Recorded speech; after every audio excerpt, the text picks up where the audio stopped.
दिया है बट जो निकल गया है माल वो क्या करेगा? Hey, hi ABCI company siam de hey. Ro su chugin black top ani hey. Eng wam siam lo. Hey, chafak do na. Hey, tui vak de mo hey. Hey tui oma, cha hey le hi cha the don lo mo. Hey tui ne hey le hi. Al kadra hi satur ni mo.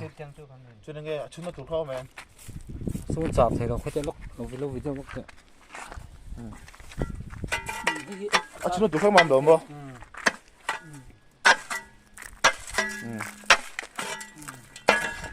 So mình bắt làm mà so nó cái ra đã phải lên tu mà rồi so cái ra so cần chuẩn tiêu lùi đón tổ lo bị làm mà phải chọn anh tí trên là bao hi cần chút sẽ cần chút khó khăn tiêu chân là phải cần tí chia tiêu lại phải không? Tụi nó ta là số nó phải để đấy tất cả đầy đón chúng nó chế đón thâu à không riêng này đâu không chứ Kang be kam karo. नहीं हम लोग का वो खुद ही चलो। बंद करा दिया।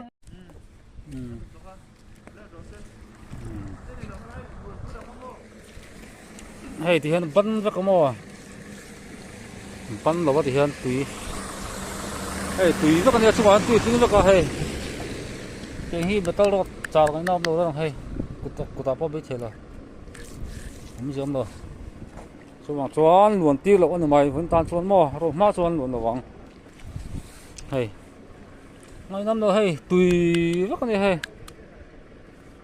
cái tiền họ chuan con luồn người nào không rồi số vàng chuan hay quên bên trên còn phát lâu nhỉ thì khá anh thiệt còn lâu thiệt lán tán ô nghe là hiệp hồn tên buồn nhỉ hay thì anh hay tùy vắt cái này hay trả tôn lâu hùng chim số vàng chuan hết cái con sạc tây bao hay thì anh hay nó là hay hết tiền ai hết con nó hay ai nó đâu đấy hay cụ ta bốc